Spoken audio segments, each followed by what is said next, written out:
Hey, it's another little WayneBite. Just a little taste of this and that, and I'm down in Hyde Park in front of the Robie House, Lloyd Wright's masterpiece to prairie-style architecture.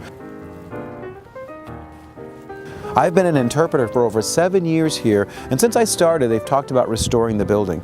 Well, a major restoration has finally happened, and the home will be open at the end of March, and you can come and take a look at the incredible work that's been done. This house was designed in 1910 by Lloyd Wright. It's considered one of the most fully realized prairie-style homes of his career.